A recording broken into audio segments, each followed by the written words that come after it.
Сәлеметсіздер ме, құрметті қатысушылар, құрметті оқырмандар, тыңдармандар.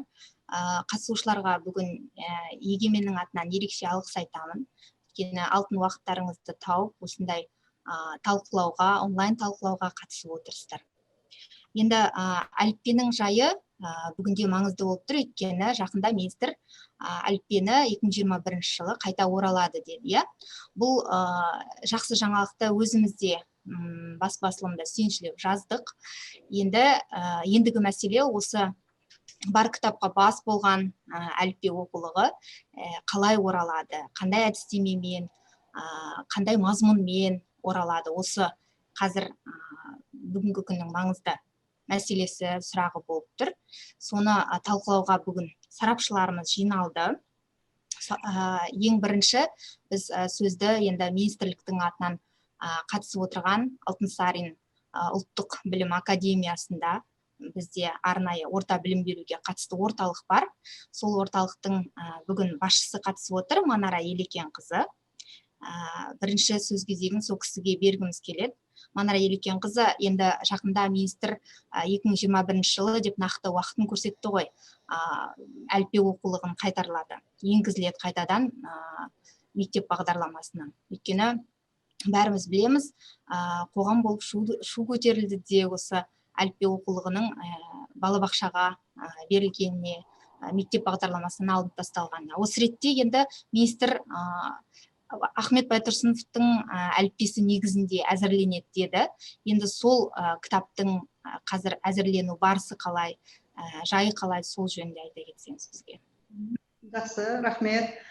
Енді жалпы әліппе оқулығына қатысты айтатын болсақ, негізі бұған дейінгі біздің орта білім беру жүйесінде, бастауыш білім беру деңгейінде әліппе оқулығы болған, және де осы кейінгі жылдарда 2016 жылдан бері жаңартылған білім беру мазмұнына көшкен уақытта ол әліппе болды. Бірақ бізде сауат ашу пәнінің ішінде, сол жерде соның құрамында әліппе ана тілі болып екі бөлімге бөлініп, сол оқулықтың ішінде болды негізінде.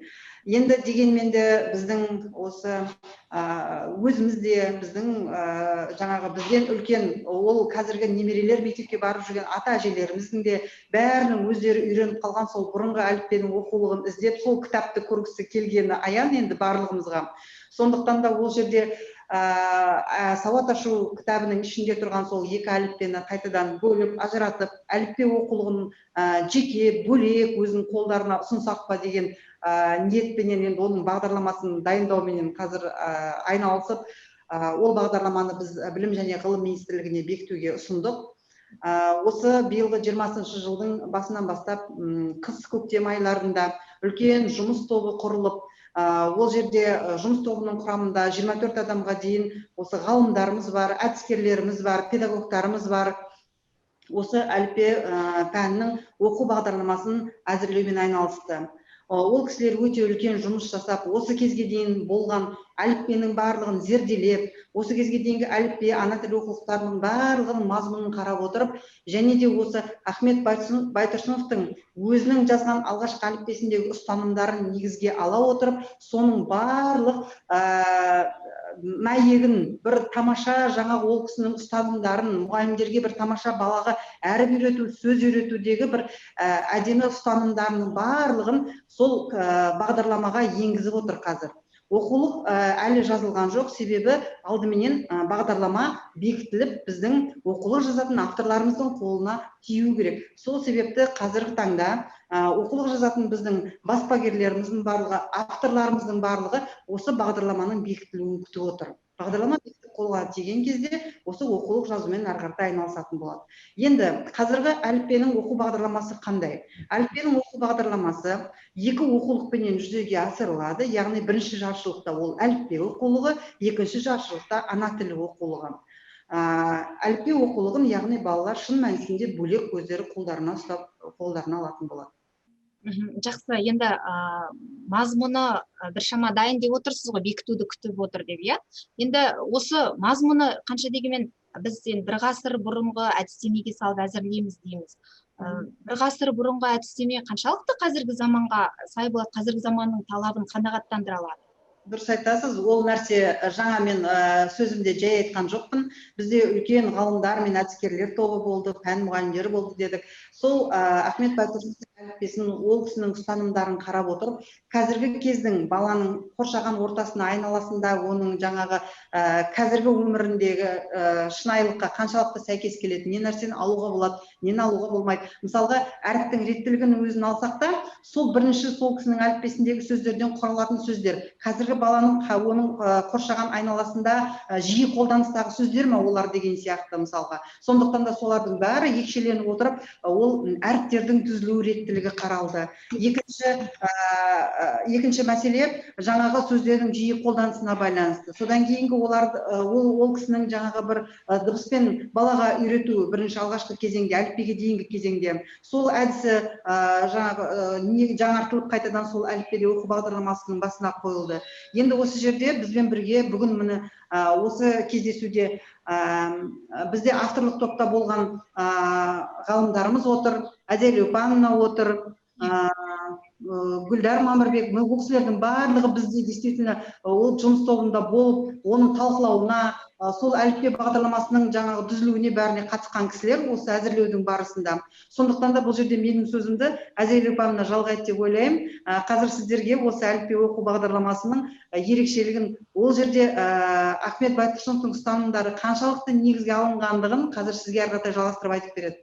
Азия Елупанқызы қатысып отыр, бізде ол кісі әліппе оқулығының авторы. Енді автордың өзінен сұрайықшы. Енді әліппе оқулығын жаздыңыз ғой, осы уақытқа дейін сіздің белгілі бір осы оқулық жазуда, оны сараптамадан өткізуде, апробацияға енгізуде, өткізуде тәжірибеңіз бар. Осы тәжірибеңізге сүйеніп айтыңызшы, осыған дейінгі әліппедегі кеткен қандай қателікті жібермегенді жөн көресіз осы алдағы әліппені жазуда? Рахмет, Айдана. Енді бұл оқулық жазудағы тәжірибем біршама. Біздердің тәуелсіздік жылдары дүниеге келген, жаңа буын деген атпен енген 1998 жылдан 2017 жылға дейін қолданыста болған 2-4 сыныптарға арналған қазақ тілі оқулықтарының, одан кейін жаңартылған білім мазмұны бойынша жазылған осы 2-4 сыныптар бойынша қазақ тілі оқулықтарының авторларының бірімін. Тіптен сол 2008-2015 жылдар аралығында бірінші сыныпқа арналған ана тілі оқулығының да авторларының бірімін. Сондықтан енді бұл енді мінсіз оқулық болмайды. Өйткені естеріңізде болса, кеңес одағы кезінде де, кейінгі жаңа буын оқулықтар кезінде де үнемі толықтырылып, өңделіп отырылды. Енді оқулыққа автор болудың артар жүгі, жауапкершілігімен терең түйсініп, сауат ашу оқулығына айтылып жатқан неше түрлі сын пікірді ой елегінен өткізіп, мынандай бір қорытынды пікір айтқым келеді. Бұл енді сауат ашу оқулығы бастауыш білім стандартымен оқу бағдарламасына сәйкес жазылған. Нақтылап айтатын болсақ, мысалы оқушының оқулықпен жұмыс істеу бағдарламасы мен игерген білімді өзіндік бақылау жүйесі бұл жаңаша қарастырылған. Оқушыға хат таныту, яғни оқу жазуға үйрету, тілін дамыту сауат ашудың кезеңдік ерекшеліктеріне сәйкес берілген. Тілдік дағдылардың қалыптасуында мына сөйлеу әрекетінің түрлерін тыңдалым, айтылым, оқылым, жазылым мақсатты түрде жүзеге асыру көзделген. Соған орай оқулықта тыңда, айт, оқы, жаз деген тапсырмалар берілген. Ал енді осы оқулықта көп жағдайда әліппеге дейінгі кезеңде тыңда деп берілген тапсырманы орындауда ата-аналар көп шатасты. Өйткені оны әлі әріп танымаған бала қалай бұл мәтіндерді оқиды деген сауалдарын қойды. Енді өз кезінде бұл сұрақтарға біз жауап бердік. Өйткені әліппеге дейінгі кезеңде біз баланы тыңдай білуге, сосын өз ойын белгілі бір сюжет суреттермен әңгімелесуге, өз ойын айта білуге, одан кейін белгілі бір жаңағы сөйлемнің, сөздің, буынның, дыбыстың сызбасымен жұмыс істей білуге үйретеміз. Сонда тыңдау материалдары осы сөйлеу әрекетін дамытуға кәдімгідей оларға көмегін тигізеді. Енді кейін бір ескеретін жайт, оқу тапсырмасы да мысалы сызба арқылы беріліп отырады. Енді алайда әдістемеден, оқулыққа қойылатын талаптардан, жаңа бағдарлама мазмұнынан мүлде хабары жоқ мысалы журналистер де осы оқулыққа сын пікір айтады. Мысалы естеріңізде болса, осы оқулық енді қолданысқа түскен жылы 2017 жылдың 17 қаңтарында Қазақстан телеарнасында мынандай бір не болды, жағдай болды. Ол жерде ол кезде Айнұр болу керек, редакторы деген. Сонда диктор былай деп айтады: бізге дауысты дыбысты ажырату керек деген үй тапсырма берген екен дейді. Бала барлық 42 дауыстыны үйреніп болмайынша бұл қалай ажырата алады? Мысалы, сауат ашу кітабын алып қарасаңыз, А әрпі міне 35 беттен басталады. Бұл сауат ашу кітабында жүйелілік жоқ. А әрпіден кейін бұрынғы әліппе кітабында А деп ретімен келуші еді. Қазір адан кейін Н әрпі дейді. Енді осындай келеңсіз, бір дәлелі жоқ, жалған фактіні бүкіл Қазақстан халқына шығарудағы мақсат неде болды деген сұрақ әлі күнге дейін менің көкейімнен кетпейді. Шындығында да қай кезде біз адан кейін әні өтіп едік? Өздеріңіз ойлаңыздаршы, егер де біз дауыстыдан кейін дауыстыны беретін болсақ, алфавиттен сөз құрауға, буын құрауға келмейді. Әрине, буын құрауға, сөз құрауға келмейді. Ал енді шындығында да қоғамда осындай пікір қалыптасады. Мынау сауат ашу дұрыс емес екен, адан кейін жоқ екен деген сияқты. Өзі негізі Азия Елепанқызы, сөзіңіз аузында. Бізде Байтұрсынов әліппесінің әдістемесінің өзінде солай ғой. Бірінші дауысты дыбыс, одан кейін дауыссыз дыбыстар сөз құрауға, буын құрауға қажет болады. Әрине, өйткені әліппенің бастауы Ахмет Байтұрсынұлының оқу құралымен жаңа әліпбиінен басталады. Одан кейінгі де Кеңесбаевтың, одан кейінгі берік жағындағы жаңағы басқа да әліппе түзушілердің әліппелерінде де осы жаңағы жүйе сақталған. Бұл жердегі мақсатымыз адан кейінгі беріліп отырған дыбыс, үні бар, дауыссыз дыбыс болу керек. Сонда екеуі алдыңғы тұрған А мен келесі дауыссыздың үнін есту арқылы, оның орнын есту арқылы, ол сол сөзді тез меңгеріп алады, оқи алады деген еді. Болмаса сол жаңа әріппен дыбысты таниды деген белгілі бір тұжырым бар. Біз соны басшылыққа аламыз. Сонда мұндай мысалы ғылымдағы өзі бұрыннан келе жатқан нәтиже аяқ асты болуы біздің көптеген журналистеріміздің сауатсыздығынан ба деп ойлаймын. Сондықтан журналистер де бұндай нәрселерге өте сақ болуы керек. Өйткені сіз ол пәннің әдістемесін жақсы білмейсіз ба, ондай хабарды тарату енді бүкіл бір елге, халыққа жасап жатқан қиянат деп ойлаймын. Бір жағынан. Сынды айтса да сарапшы айтсын дейміз ғой. Онда сарапшыны тыңдайық. Бізде қазір білім сарапшылары Қазақ лигасының вице-президенті қатысып отыр. Ол кісі әліппенің де авторы болған. Әбішева Гүлнар Абдрахманқызы. Ол кісі бізде әліппе оқулығын сынақтан өткізуге атсалысқан. Сондықтан сол кісіні тыңдайық. Гүлнар Абдрахманқызы, сөз кезегі өзіңізде, енді сарапшы ретінде жалпы оқулықтың сапасы, мазмұны қандай болу керек? Негізі осы сіз өзіңіз оқулықты сараптамадан өткізген кезде нақты қандай үлкен оқулық деп айтамыз ғой, көзге оғаш көрініп тұратын. Сол қандай оқулықты сіз айтар едіңіз, осындай қателікті біз жібермеуіміз керек деген сияқты өзіңіздің тәжірибеңізге сүйеніп.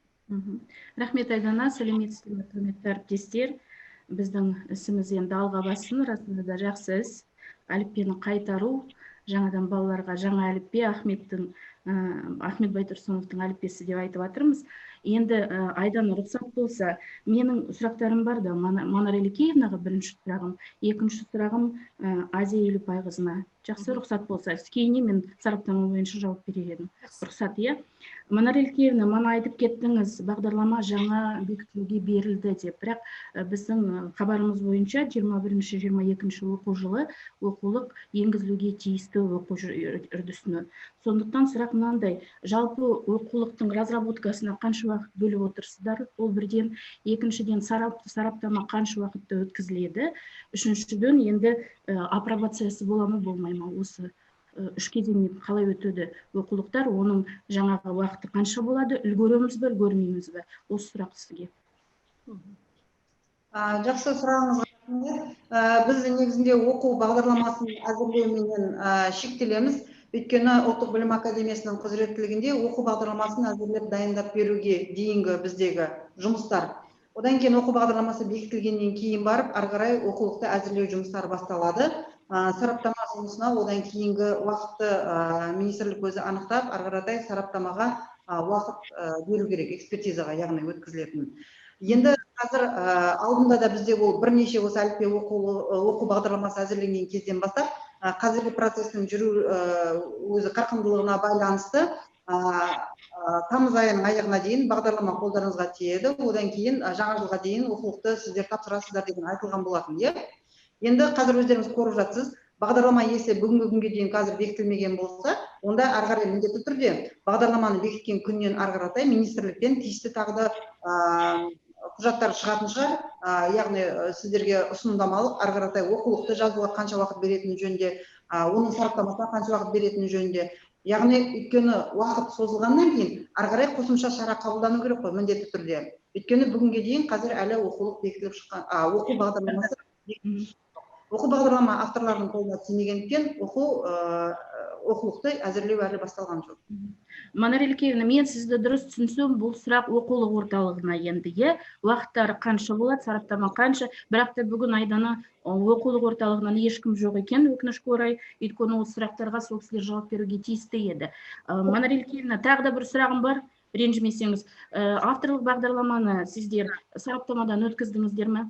Өйткені, міне қараңыздар, көптен көтеріліп келе жатқан әңгіме, жалпы білім мазмұнын толық сараптамадан өткізу керек дейміз, е? Тек қана оқулықтар емес. Биылғы жылы біз сараптамаға кірдік, мысалы, 11-ші сыныптың оқулықтарына. Жалпы мұғалімдердің әзірленуді отырған адамдардың, группалардың, шығармашылық топтардың, мұғалімдердің ұсынысы былай болды. Негізінен бағдарламада кейбір кемшіліктер болғаннан кейін бізге оқулық жасауда қиындау дейді. Сондықтан сіздер өздеріңіз көптен істеп келе жатсыздар білім саласында, білесіздер. Барлық қате бірінші енді басынан кетеді ғой, сондықтан стандарт жарайды, стандарт былай тұрсын. Ол стандарттан басқа бағдарламаны ең біріншіден сіздер сондай жоспарларыңызда жоқ пе еді? Бағдарламаны ең біріншіден қазір бекітілгеннен кейін бекітілмей тұрып сараптамадан өткізіп алу керек еді, содан кейін бекітілуге министрлікке беру керек еді. Бұл кезең тағы да қалып қойды, ертең тағы да қиындықтар тумай ма? Жақсы, сұрағыңызға жауап беруге рұқсат етіңіз. Рахмет сұрағыңызға. Біз бағдарламаны дайындап 25 мамырда білім және ғылым министрлігіне өткіздік. Және де ол нәрсе білім және ғылым министрлігінің тарапынан қарастырылған. Себебі бізге жаңағы осы бағдарламаны әзірлеуге құрылған жұмыс тобынан бөлек білім және ғылым министрлігінің бұйрығыменен тәуелсіз сараптамалық топ құрылған. Ол топ бағдарламаны әзірлеуге қатысқан жоқ. Ол топтың құрамында да ғалымдар, әдіскерлер, практик мұғалімдер болды. Ол топты бізден бөлек тәуелсіз білім және ғылым министрлігі өзі құрып бұйрығымен бекіткен. Ол топта 15 адам бар. Сол біз әзірлеп дайындап қолдарына бергеннен кейін бағдарламаны қарады. Ол тәуелсіз сараптамалық топ. Содан кейін бізге қайтадан ұсыныстарменен, ішіндегі жаңа ескертулерменен келгеннен кейін біз қайта қарап ол бағдарламаны қайтадан жібердік министрлікке. Мамыр айының аяғына дейін, 30-на дейін біз оны қайтадан өткізген болатынбыз. Сөйтіп, маусым айында толығымен біз бағдарламаны тәуелсіз сараптама тобының қарауынан кейін қайтадан ұсындық. Сондықтан да ол нәрсе ескерілген. Манар Илкеевна, енді мынандай енді ұсыныс ретінде, жалпы біздің де лига жұмыс жасап жатыр, 1 жылдан асып кеттік, енді жұмысымыз 1 жылдан асып кетті. Бірақ та соның өзінде біздікілерден ешкім шақырылған жоқ. Біз де тәуелсіз жаңағы сарапшылар ретінде жұмыс жасап жатырмыз республикада. Ол бірден, екіншіден жаңағы 15 адам дедіңіздер. Мынандай ұсыныс болса сіздерге. Жалпы негізі сонда сіздің сарапшы ретінде ойыңыз жалпы оқулық жазбастан бұрын оқулықтың бағдарламасын сараптамадан өткізу керек, және енді оқу бағдарламасын сараптамадан өткізуге де тәуелсіз сарапшылар қатысу керек дейсіз ғой. Енді өзіңіз сарапшы ретінде айтыңызшы, мысалға оқулықты сараптамадан өткізген кезде нақты енді осы оқулықтың бағдарламаның мазмұнын сараптамадан өткізуден бөлек тағы қандай нақты шаралар атқарылу керек оқулық дұрыс шығу үшін, сапалы шығу үшін? Айдана, мен сұраққа жауап берем, бірақ та менің бір ұсынысым бар да академияға. Егер ертең бағдарлама сайтқа ілінеді ғой енді, Манар Илкеевна, дайын кезі. Сол кезі академияның сайтында міндетті түрде, жаңағы біз айтамыз ғой, сараптаманың экспертно-аналитическое заключение дейміз, сол мысалы соңғы несі сараптамасы жасалған, және сол 15 адамның фамилиясы списогі сол жерге ілінсе сайтта, жалпы біз біліп отырсақ, өйткені бұл бүгінгі күні Айдана біздің ғана талабымыз емес, Қараңыздаршы, ата-аналар мысалы, мұғалімдер қателіктер оқулықта кетіп жатқан кезі көп айтады, ол бағдарламада да бар дейді, мұғалімдер айтады. Сол кездері бағдарлама оқулықты сараптамадан кім өткізді екен, неге бұл оқулық өтті деген сұрақтар туындайды да, осы сұрақ болмау үшін, егер де сайттарда лөлі тұрса, мына сарапшылар қатысты, мыналар осыған жарайды деген өздерінің келісімдерін осы бағдарламаға берді, сараптамалық жаңағы анықтамаларын тапсырды дегенде, сондай мазмұнда. Ал енді Айдана, кітап жөнінде тағы да мен бір сұрақ қойып кетейінші. Манар Илкеевна, көп рахмет сізге, танысқаныма қуаныштымын. Алла бұйырса енді, алдағы уақытта да біздің көмегіміз керек болса, біз әрқашанда дайынбыз сіздермен жұмыс жасауға. Енді қарсы бір бар, жаңағы бізде қазір 12 жылдық білім беру бағдарламасына қатысты өткен жұмыс топтары құрылып жатыр. Сондықтан да егер де алдағы уақытта да ол бағдарламалардың сараптамасына қатысып білгілеріңіз келетін болса, сіз өздеріңіздің академияға, жаңа академияның сайтына, не болмаса академияға арнайы хатпенен өздеріңіздің жаңағы сарапшыларыңыздың тізімін немесе сол жөнінде ақпаратты толығырақ берсеңіздер, бізде осы қазіргі құрылып жұмысын енді бастап жатқан сараптамалық топқа қоссақ. Бұл бірінші. Екінші, жаңағы сіздің ол сайтқа ілу жөнінде бағдарламаны, сарапшыларды кім өткізді тәуелсіз сараптамадан. Ол жөнінде сіздер білім және ғылым министрлігіне арнайы сұраныс беріп хат жазуларыңыз керек, өздеріңіздің тәуелсіз сараптама тобының атынан. Себебі тәуелсіз сараптама тобын бағдарламаны қарауға, оны министрлік құрған, министрліктің бұйрығымен шыққан. Сондықтан да оны сол жаққа жіберіп сұрасаңыздар болатын шығар. Жақсы, рахмет. Рахмет, Манар Илкеевна. Жақсы. Азия Елпайқызы, мынандай бір сұрақ, жаңағы Ахмет Байтұрсыновтың әдістемесі бойынша жалпы енді жеңілден қиынға дейін дедік, өзінің бір қағидалары бар ғой. Сондықтан екіншіден жаңағы буын әріп тану, дыбыс тану және буындап оқу, сөзбен оқу ол бірден. Мені қызықтырып тұрған бір сұрақ бар. Азия Елпайқызы, Ахметтің әдістемесі бойынша тіл дамыту бөліп кетеді. Сондықтан сіздер мына әліппенің өзіне 2-ақ беріп отырсыздар. Соны сіз сол түрде жаңағы бағдарламаға сақтадыңыздар ма? Сол жаңағы сұрақ қалай болады? Жаңа бағдарламада қалай көрсетілген? Жаңа бағдарламада жалпы мына оқу бағдарламасының құрылымы мен мазмұны Ахмет Байтұрсыновтың сол ұстанымдар негізінде нақтыланған. Сіз өзіңіз жаңа айтып кеттіңіз, ең бірінші дыбыспен жаттығу деген ұстанылады. Өйткені бұл сауат ашу 3 кезеңнен тұрады. Ең бірінші кезеңі даярлық, яғни әліппеге дейінгі кезең. Бұл кезеңде балалар жалпы мынау әріп пен дыбысты тануға даярлану керек. Сонда дыбыспен қалай жаттығады? Яғни Ахмет Байтұрсыновтың осы дыбыспен жаттығу деген мақаласында бұның кәдімгі әдістемелік талаптары көрсетілген. Біз дәл сол талаптарды осы әліппеге дейінгі кезеңнің міндеттерін жазған кезде кәдімгі қадамдармен көрсетіп қойдық. Өйткені ертеңгі күні әліппе түзушілерге де ол қажетті ақпарат негізгі мынау жүзеге асыратын. Екінші жағынан Ахмет Байтұрсыновтың осы күнге дейін толық жүйелі түрде жаңа пайдаланылмай келе жатқан осы жаңағы әдісінің жүзеге асатындығы осы жағы. Дыбыспен жаттығу деген ұстанымын басшылық қалдық, сосын әдіс ретінде оның әдістемелік талаптарын міндетке қостық, міндетте көрсеттік. Екінші, бұл кісінің жаңағы тағы бір негізі біздің басшылық қалған неміз міндеттерін айқындауда шағын сөзді әдісін, одан кейін жалпылаулы әдісін, одан кейін жазу оқу әдісін басшылық қалып отырмыз. Неге? Өйткені шағын сөзді әдісінде мына әліппеге дейінгі кезеңде мұғалімнің балаларымен әңгімелесу арқылы сөйлеуін жетілдіру мәселесі көтерілген. Одан кейін баланың қолын, саусақтарын жазуға даярлау мәселесі де сол жерде арнайы берілген. Осыны алып отырмыз. Сосын жалпылаулы әдісі неге керек?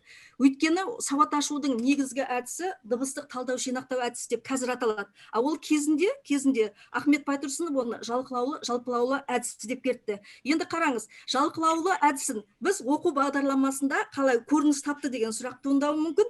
Оны да біз қадамдармен көрсеттік. Яғни дыбыстық талдау дағдыларын қалыптастыру дедік та, жаздық. Яғни сөйлеуден сөйлем, иә. Сөйлемнен сөзді ажырату, сөзден буынды, буыннан өтілетін дыбысты таныту. Міне осы нелермен. Конспект жасап отырмын сізден, жазып отырмын. Толығымен конспект жасауға болады, сізді 2-3 сағат подряд тыңдауға болады, бірақ та сіз маған бір-ақ сұраққа жауап беріңізші. Тіл дамыту бөлек кетеді, иә? Тіл дамыту бөлек кетпейді. Мен сізге айтайын. Осы күнге дейінгі зерттеу жұмыстарының нәтижесі тіл дамытуды сауат ашудың әр кезеңінің ерекшеліктеріне сәйкес жүргізілу қажет деген ғылыми тұжырымдама бар. Бұл жерде педагогика ғылымдарының докторы, профессор Сағира Рахметқызының бастауыш сынып оқушыларының тілін дамытудың әдіснамалық ғылыми негізін жасаған докторлық диссертациясы бар. Соның негізінде жасалған оқу құралдары бар. Біз соны басшылық қыламыз. Одан кейін менің өзімде осы сауат ашу кезеңдерінде жүргізілетін тіл дамыту жұмыстарының әдістемесі деген еңбегім бар. Бұдан шығатын мынандай қорытынды мынау. Яғни, мысалы әліппеге дейін кезеңде тіл дамытудың негізгі 3 бағыты бар ғой. Бірінші сөз мағынасымен жұмыс, екінші сөз тіркесі және сөйлеммен жұмыс, үшінші байланыстырып сөйлеу жұмысы. Енді сол сауат ашудың кезеңдік ерекшеліктеріне сәйкес әліппеге дейінгі кезеңде байланыстырып сөйлеу жұмысы алға шығады да, екеуі қосымша деңгейде жұмыс атқарады. Ал енді әліппе кезеңінде енді белгілі бір жаңа әріп дыбыстың нәтижесінде олар жаңа сөздер үйренеді. Ендеше сөздік жұмыс алға шығады. Ал әліппеден кейінгі кезеңде қайтадан байланыстырып сөйлеу жұмысы. Сондықтан сөз қоры дамытамыз, иә, сөз қоры. Енді мынандай бір сұрақ болса, жаңағы біздің өзімізде Ахметтің тағы да бір үлкен қағидасы, ол тәрбиеден білім алуға дейді. Сол тәрбие қалай нетілген, тәрбие мазмұны қалай берілген жаңағы бағдарламада? Әрбір байланысты бір жүйелі түрде, немесе сондай бір тұтас түрде бір тақырыптар алына ма, тәрбиелік маңызды бар? Ол жерде тақырыптар алынбайды, міндетте көрсетіледі. Тіліне, отанына, салт дәстүріне деген сүйіспеншіліктерін арттыру деген сияқты. Ол жерде біз арнайы тақырыптар бермейміз. Міндет тұрғысында көрсетіледі. Ол бәрі бағдарламада нетілген, иә, анықталған? Иә, анықталған солай. Жақсы, рахмет сізге. Енді Айдана, сіздің сұрағыңызға жауап берейін, иә, мен. Жалпы сараптама бойынша енді... Жарты сөзіңізден де негізі көп сұрақтың басашы. Айдана, 2 сөйлем. Иә, сараптама бойынша бағдарлама міндетті түрде сараптаманы өткізілу керек. Иә, екіншіден, жаңағы тәуелсіз сарапшылар қатысу керек деп едік қой, иә, міндетті түрде ертең оқулық шыққан күндеді. Бізді биылғы жылы қиын жағдайға іліктірді. Өйткені енді ол оқулық орталық мәселесі, біз оларға ұсыныс бердік. Өйткені бізді тәуелсіздік сараптаманы министрлік бекіткеннен, комиссия бекіткеннен кейін кіргізді. Ол дұрыс емес. Өйткені ол жерде біз түк дүние жасай алмадық, тек қана өзіміздің анықтамаларымыз жазып бердік, бірақ ол оқулықтарды бірнеше комиссиядан өткізіп қойған, сараптама комиссияларынан.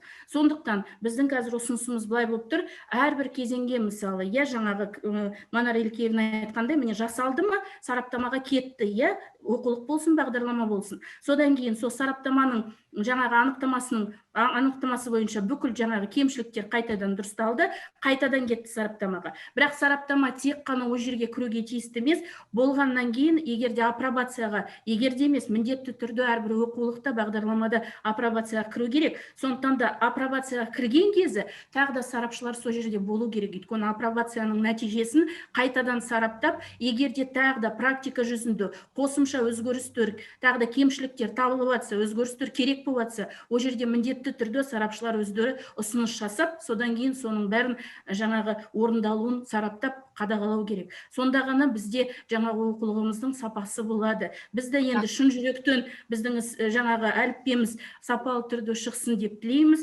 Егер біздің көмегіміз керек болса, әрқашанда жұмыс жасауға бірігіп дайынбыз. Бүгін шақырғандарыңызға көп рахмет. Енді бірден құрметті әріптестер, қазір тағы да бір Zoom барды. Егер ренжімесеңіздер, мен шығып кетейін, Гүлнар Абдрахманқызы, рахмет.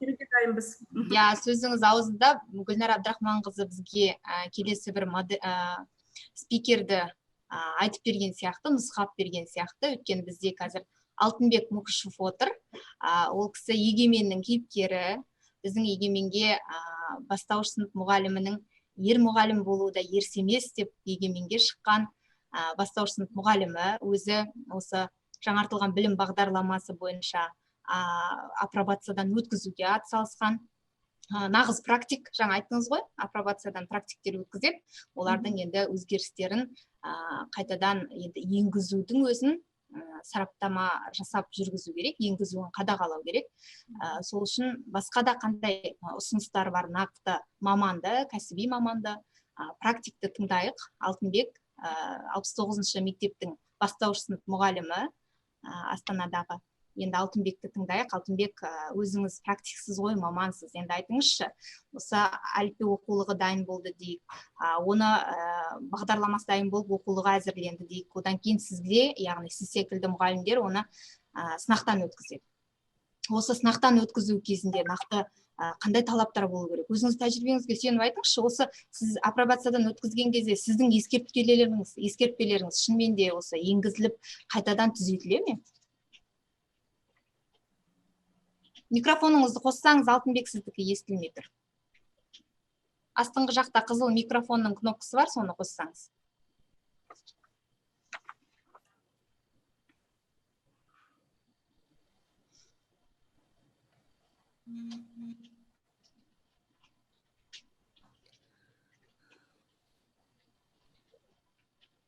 Ол кісінің микрофоны қосылып тұр, бірақ зумға кірген кезде ол кісі қоспаған, по-моему. Менен шығып тұр, қосылып тұр. Зумға, иә. Кірген кезде компьютердің или ноутбуктың микрофонын қоспаған. Қоспаған шығар. Солай сияқты. Онда Алтынбек, сіз қайта шығып барып, қайта кіруіңіз керек шығар, қосып.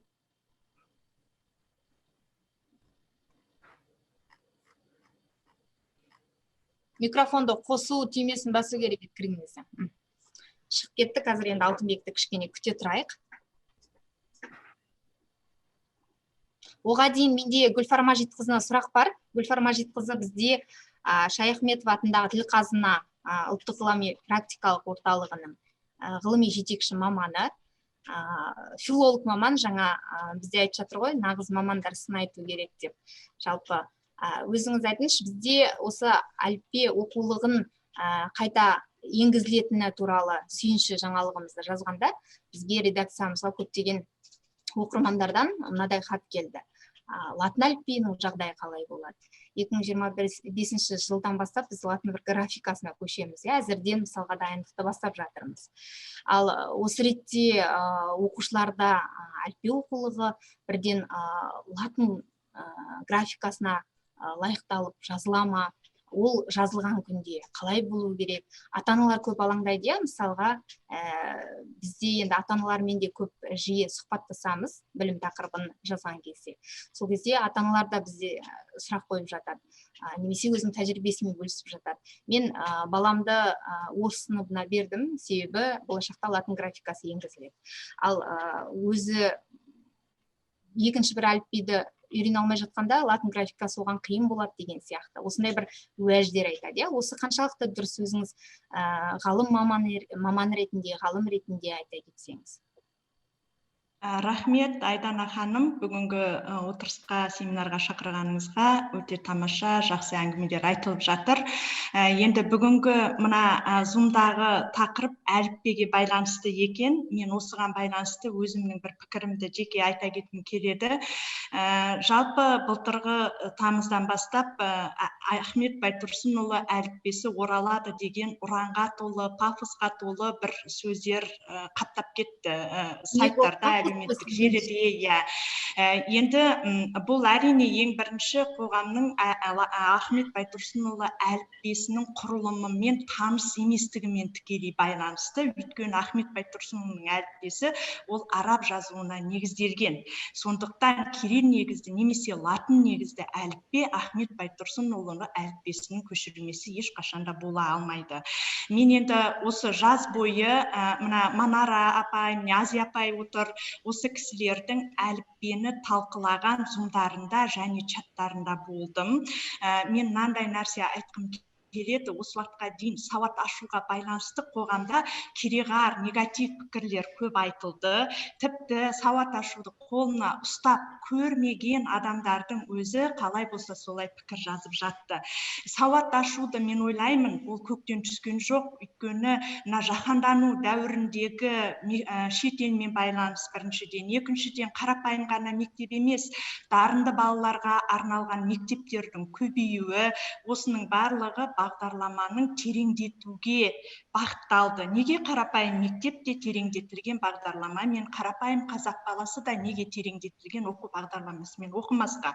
Мен ойлаймын, осының негізінде сауат ашу берілді.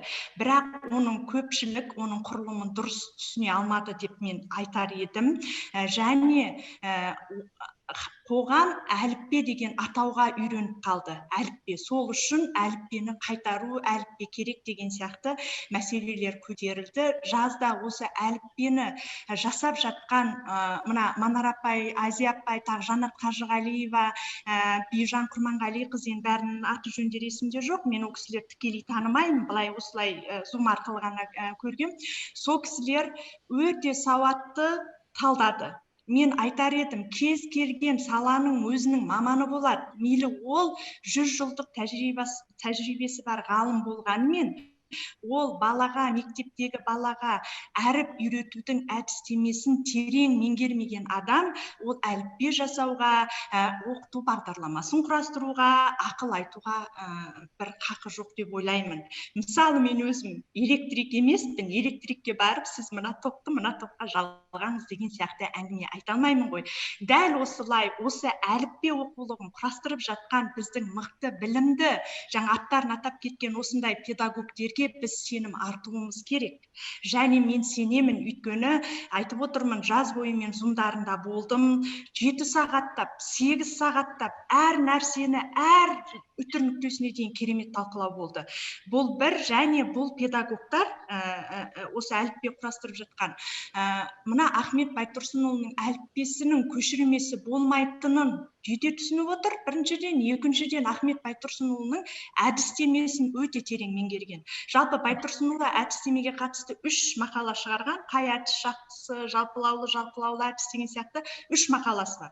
Осы 3 мақаланы шемішкесе шаққанда мен өзім сондай риза болдым. Сондықтан болашақта шығатын кириллица негізіндегі әліпби болсын, латын негізіндегі әліпби болсын, біздің педагогтарға сенім артып, сол кісілерден үлкен үміт күтуге болады. Мысалы, қазір әлеуметтік желі деген нәрсе пайда болды ғой.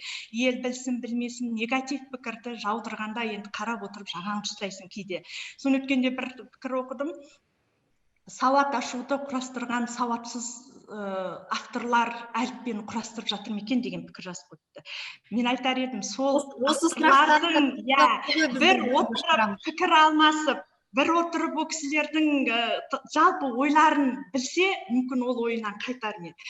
Жаңа бір осы жерде Азия апай ғой деймін айтып кетті, журналистердің қоғамға негатив пікір қалыптастыруға бағытталған нәрселері болмау керек, нейтрал болу керек. Одан кейін өткенде тағы бір пікір оқыдым. Ахмет Байтұрсынұлының әліппесін жасай алмайды ау бұлар деген сияқты бір жаман нәрсе жазып қойыпты тағы. Қарапайым енді адамдар ғой, әртүрлі енді. Сондықтан қазір әлеуметтік желідегі негативтердің барлығына осындай қате кететін пікір, жаңа пафостың өзі Байтұрсынұлы әліппесі қайтып жатыр, Байтұрсынның әліппесі келді деп, ал шындығында ол шынымен де ол оның көшірмесі бола алмайды. Бірақ әліппе құрастырып жатқан осы педагогтарымыз ол кісінің әдістемелік жағын басшылыққа алып жатыр.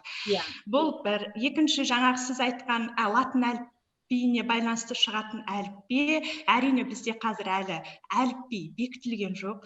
Әліпби бекітілмей тұрып, біз ол әліппе мәселесін қозғау ол мүмкін емес, біріншіден. Екіншіден, осы әліппе шығады ғой алда Құдай қаласа кирилл негізіндегі.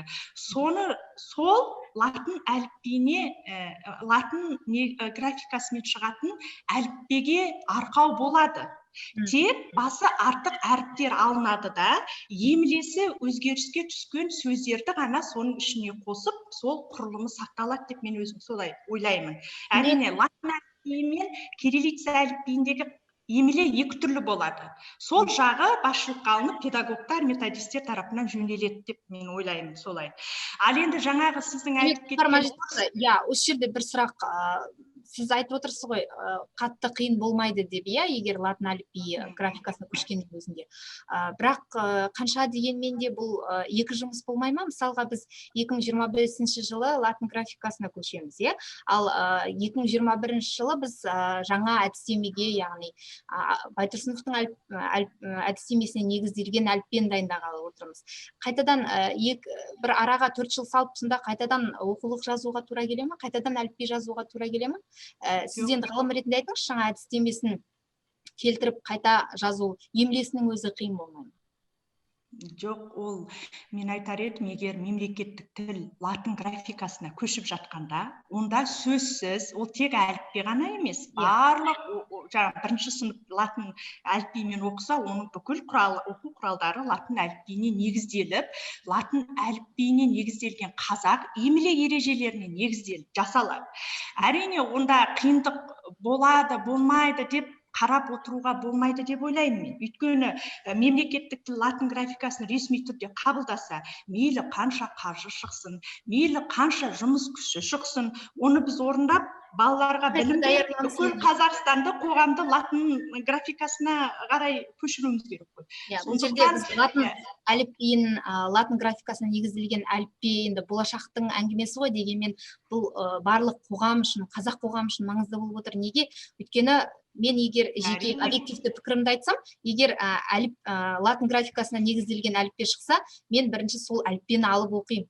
Жасым қаншаға келсе де, өйткені бізде латын графикасына негізделген әдістемені меңгеру үшін, немесе бір емлені меңгеру үшін бізде бірінші сыныптың баласы боламыз. Рас қой?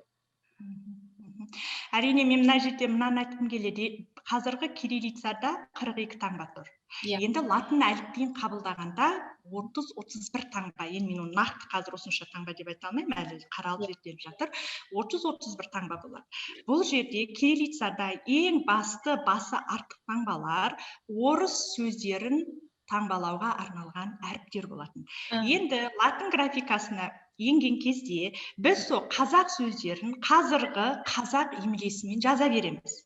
Ал кірме сөздерді, әсіресе мына орыс тілі арқылы игерілген кірме сөздерді қазақтың емлесімен жазатын боламыз. Міне осы айырмашылық болады. Ол кезде әрине латын әліпби бекісе, соның негізінде жасалған емледе ресми түрде бекітіледі, және сол емлені біздің әліпби құрастырушы педагог әдіскерлеріміз сол бойынша шығарады оны. Демек, ата-аналарға латын графикасынан қорқып, орыс сыныптарына берудің қажеті бар. Енді осы сауалыңызға мен жауап бере кетейін. Жалпы орыс мектебіне беру үрдісі ол кириллицада отырсақ та орын алып отыр, иә? 42 таңба тіпті орыстың әріптерінде ендіріп қойып, орыстың сөздерін орыс орфографиясымен жазып отырсақ та, олар орыс мектебіне беріп отыр.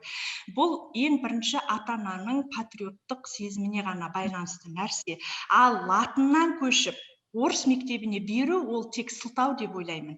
Өйткені кез келген ата-ана қазір ағылшын тілін үйретуге қаржысын да аямай, тіпті шетелге де жіберіп үйретіп жатыр. Ал ағылшын тілі латын әліпбиінің негізінде жасалған тіл, мысалы. Ал егер ол қазақтың тілін, қазақтың әліпбиінен қашып отырса, оның қазақ тіліне деген ешқандай махаббаты жоқ ата-ана деп айтар едім. Жақсы жауап. Енді мына мәселені айта кеткім келеді. Жалпы орыс мектебіне беруге әуес латынды сылтауратып, тіпті орыс мектебіне беру үдерісінің көбейіп жатқанына мен былай айтар едім. Ертең бала латын әліпбиімен бітірген, қазақ мектебін бітірген бала қазақ емлесін жатқа біліп өседі. Ол кириллицадағы жүйемен болмайды, көп сөздердің емлесі, әсіресе кірме сөздер. Мысалы, латын әліпбиінде Алла қаласа бізде мягкий знак дейміз ғой, жіңішкелік белгісі болмайды. Сол кезде ол бала альбом, вальс деген сөзді вальс деп жазам ба, валс деп жазам ба, білмей отырса, ол ертең мемлекетіне қандай қызмет атқарады. Сондықтан бұның ар жағында ең бірінші мына тіл туралы заң тұр. Қазақ тіліне қажеттілік, соған деген талап күшейсе, ол латын тұрмақ, енді артық айтсам кешіріңіздер, иероглифке көшіп жатсақ та баласын қазақ мектебіне берер еді. Ең бірінші патриоттық сезім жоғары болу. Жақсы, рахмет көп Гүлшара Мәжитқызы. Енді практикті тыңдасақ, Алтынбек, сіздің микрофоныңыз қалай болды? Қосылды ма? Әлі даусыңыз шықпай тұр сіздің. Мүмкін наушникті алып тастап айту керек шығар сол кезде. Бірақ қосылып тұр. Дауысы қосылып тұр.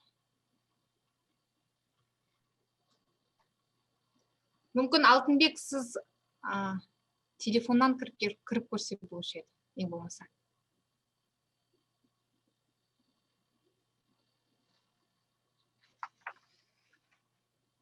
Оға дейін онда біз уақытымыз жоғалтпай Сайраш Нағашбайқызын тыңдай берейік. Сайраш Нағашбайқызын мен көптен білемін, ол кісі енді нағыз ғалым, өйткені маған ең ұнайтыны ол кісінің мынадай пікірі.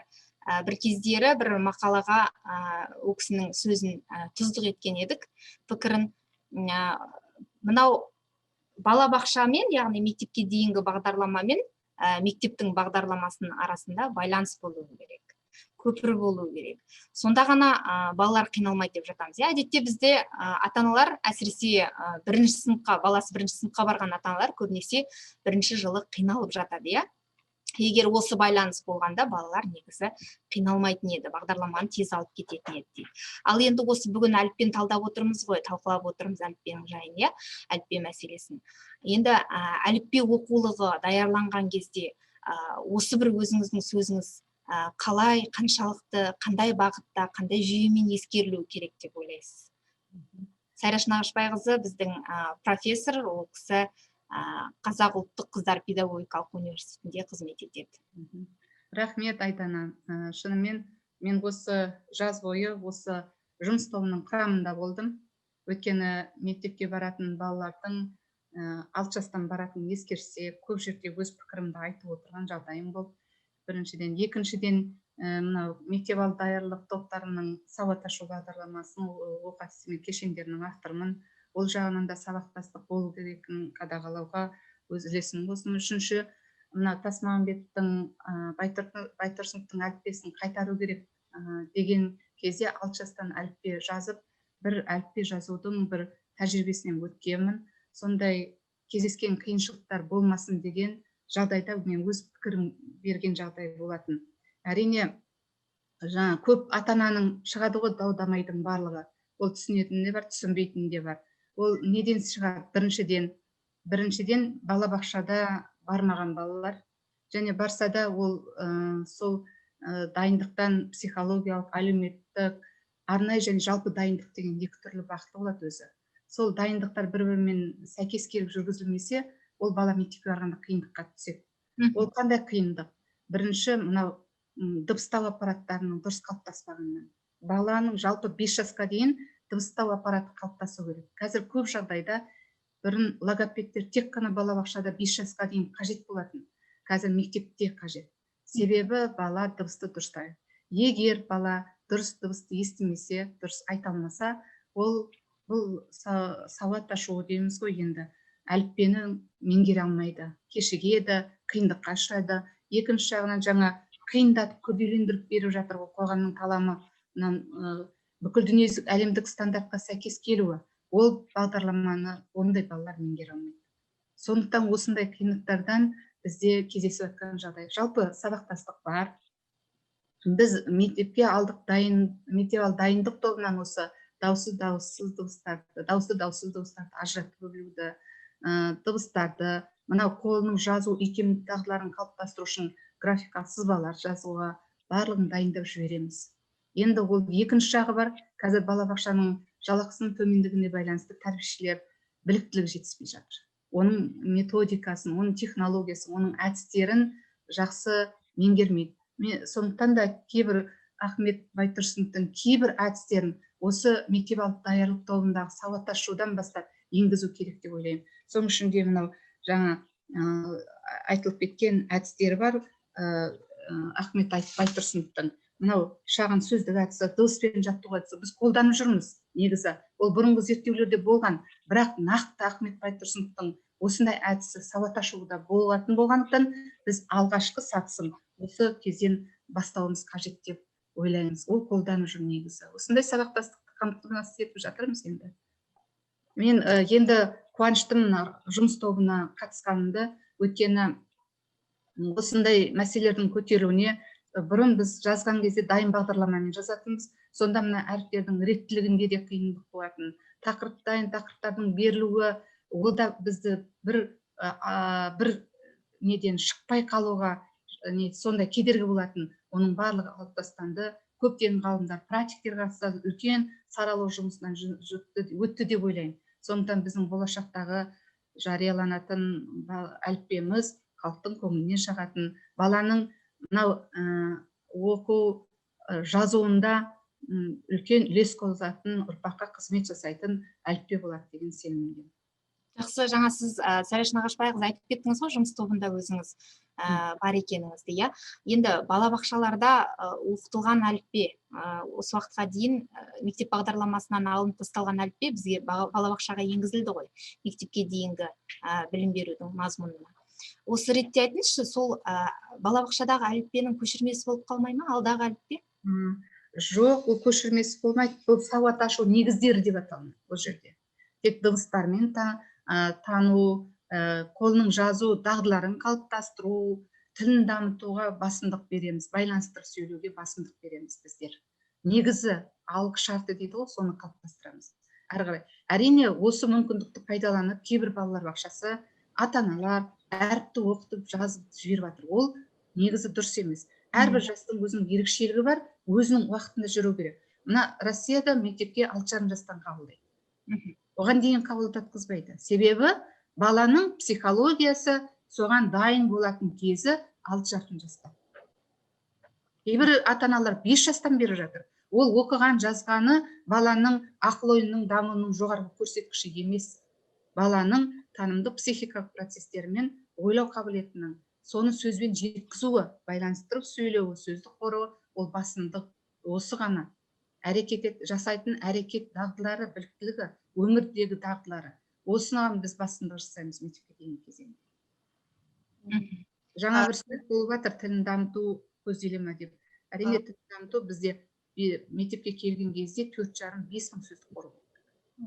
Дұрыс айтасыз. Сондай сөздік қорымен бала мектеп әліппені меңгеріп кетсе, егер біз сөздік қорын байытып отырсақ, онда оқу жазу қайда болады.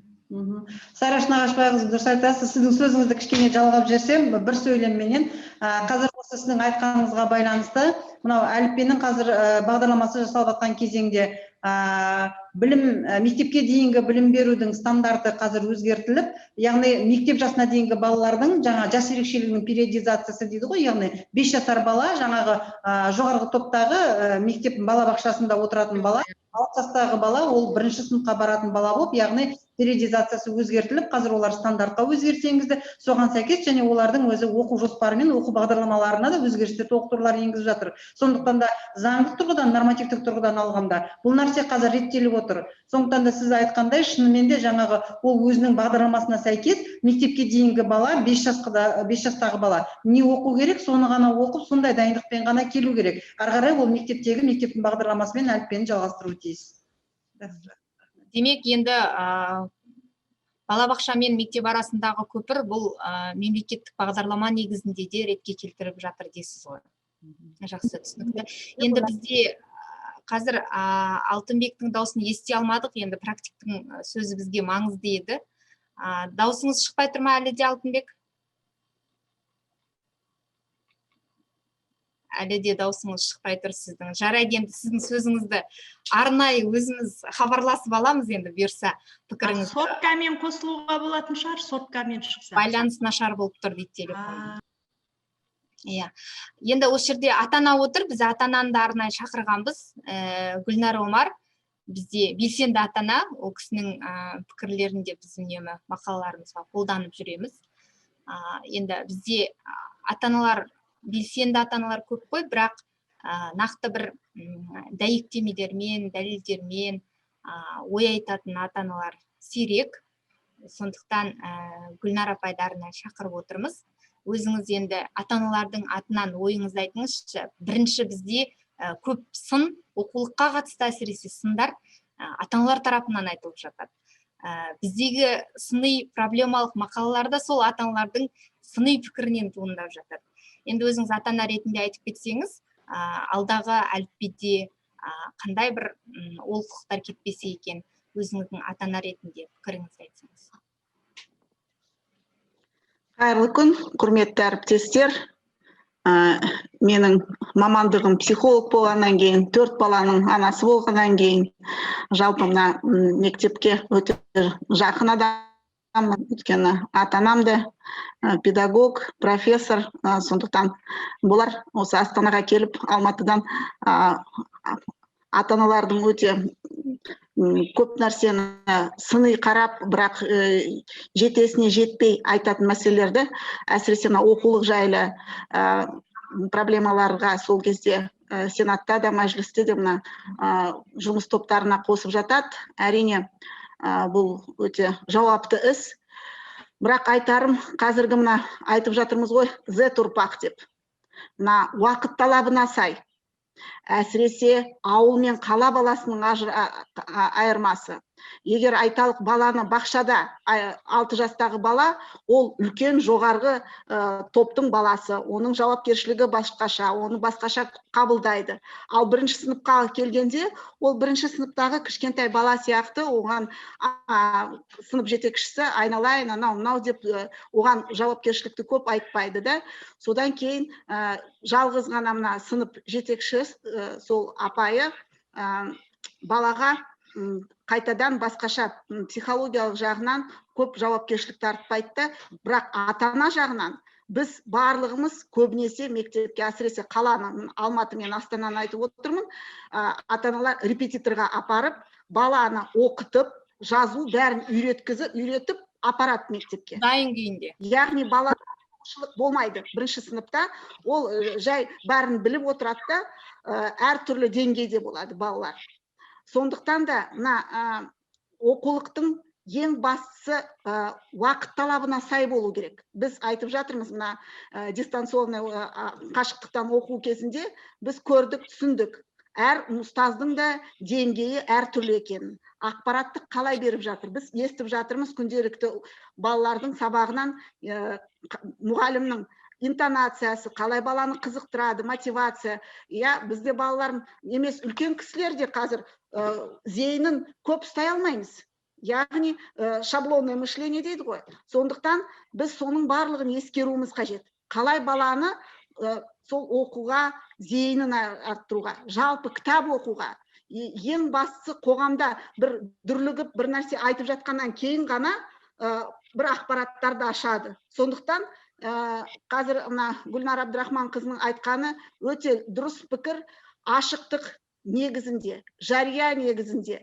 Мына мұғалімдер статусын мерейін көтеру үшін заңды қалай талқыладық, солай оқулықты да талқылау керек. Ол жабулы қазанда, ар жақта өздерімен өздері отыруға болмайды. Өйткені қазіргі неше түрлі мықты бізде мамандар бар, жастар бар. Олардың да қандай тәжірибесі, Вальдорф методикасы бойынша қалай балаларды оқытып жатыр, оны да ескеру қажет. Өйткені біз шектелмеуіміз керек, тек қана Қазақстанмен. Сондықтан балалардың ең бастысы психологиясының, олардың Z ұрпақ деп жатырмыз ғой, олар бізде емес. Қазіргі менің мысалы 20 жастағы қызым және 10 жастағы қызым айырмашылығы өте үлкен. Оларды зейінін ұстаудың өзі әртүрлі. Оларға ақыл айтудың да әртүрлі. Сондықтан ол шектелмеу керек, тек қана Алтынсарин министрліктің жасап жатқан ісі болмау керек. Бұл үлкен бір талқылаға салыну керек. Және де барлығы атсалысып, көптің айтқан бір кеңесі дұрыс болу керек. Сондықтан Демек, Гүлнар апай, сіздің ойыңыздан түйетініміз, демек, ата-аналар оқулық дайын болған кезде ғана сын айтпау керек. Оқулық дайындап жатқан кезде де атсалысу керек дейсіз ғой, Жақсы, рахмет. Мен қазір әліппе екі ғана 90 оқытылмау керек. Ол бір жылдың көлемінде оқытылып, және апробация жасау керек. Ең маңыздысы бұл жерде мұғалімдердің шындық айтуы. Өйткені мына мысалы жаңартылған білім сапасына 69-шы мектепте мысалы, ол солар ылғи не деуші еді? Солар ғана жасады мысалы барлық апробацияны сол мектепте. Олар мысалы айтпай ма, мына 40 баланы 40 минутта оқыту мынандай мүмкіндіктері жоқ. Сондықтан мына жерде олқылығы бар деп.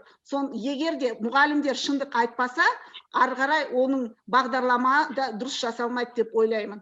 Сондықтан мына апробация жасап жатқан мұғалімдер шындықты айтып, қай жерінде олқылық бар екенін. Әсіресе оқулықта біз іздейміз, мына жерде дұрыс емес, ана жерде дұрыс емес, ана Сәбитованың оқулығында мысалы біз бәріміз таладық ол кісіні. Ал ол кісінің қателігі емес, ол бағдарламаның қателігі.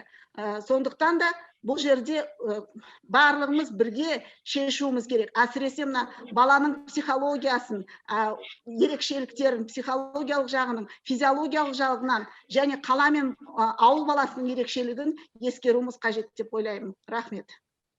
Жақсы, рахмет. Міне біздің Алтынбек те қосылды телефонмен, байқап отырмын. Естіп тұрсыздар ма? Алтынбек. Дауысыңыз. Сәлеметсіздер ме? Қайырлы кеш. Жақсы, жаңа сіз сұрақ қойып, микрофон техникалық ақауларға байланысты тұрайын. Өзіңіз айтқанда ең алғашқы республикада 30 пилоттардың бірі болып, 69-шы мектеп гимназиясы сауат ашу оқулықтарды эксперимент жасаған, апробациядан өткізген біз болатынбыз. Ол жерде жаңа атана айтып жатыр ғой, кемшіліктерді мұғалім айтпайды ма деп. Кемшіліктердің бәрі міндетті түрде біз өзіміз 12 мұғалім жұмыс жасадық, сол мұғалімдердің әрқайсысы кемшіліктерді ескертіп, жазып, айтатын жақтарға жеткізіп отырдық міндетті түрде. Енді жаңа сіз өздеріңіз айтылған бетте бұл сауаттасуды бастағанда басында ата-аналар көріп, біраз қиыншылықтар болды міндетті түрде. Мына кітапты бірінші бетін ашқан бетте әріп танымайтын бала оны қалай айтады, қалай оқиды, қалай жұмыс жасайды деп. Біз жаңағы осы мұғалімдер бәрі ақылдасып, ата-аналармен жиналыс жасап, біраз жетістікке жеттік осы 4 жыл ішінде. Ата-анаға түсіндіріп, жаңағы ол жерде тыңдалым, айтылым бар. Ол жерде бірден сауат ашуды бетін ашқан бетте бала оқиды деп айтып тұрған жоқ деп. Сондай біраз жұмыстар жүргізілді негізі. Кемшіліктердің бәрі айтылғанмен 100% орындалды деп айта алмаймыз енді. Біраз кемшіліктер болды. Енді сын жүрмей, мұң жүрмейді дейді. Біз шамамыз келгенше кітапқа апробация жасадық 4 жыл. Одан шыққан оқушылар да жаман болған жоқ қазір. Оның жетістігін біз 5-ші сыныпқа барғанда көрдік ол оқушылардың қандай жұмыс жасап жатқанын ол жақта. Бұрынғы оқушылармен салыстырып, сол оқушылар салыстырғанда жоғарғы сыныптың мұғалімдерінен жақсы сындар айтылды, жақсы пікірлер айтылды ол жерден. Енді жаңа айтып жаттылар ғой, әліппе деп. Әліппені қайтып оралған әрине, бәріміз де қуаныштымыз, бәріміз де сол әліппені оқып, сол әліппемен өстік. Енді сол әліппені де біз Құдай бұйыртса 69-шы мектеп гимназиясы апробациядан өткіземіз деп отырық.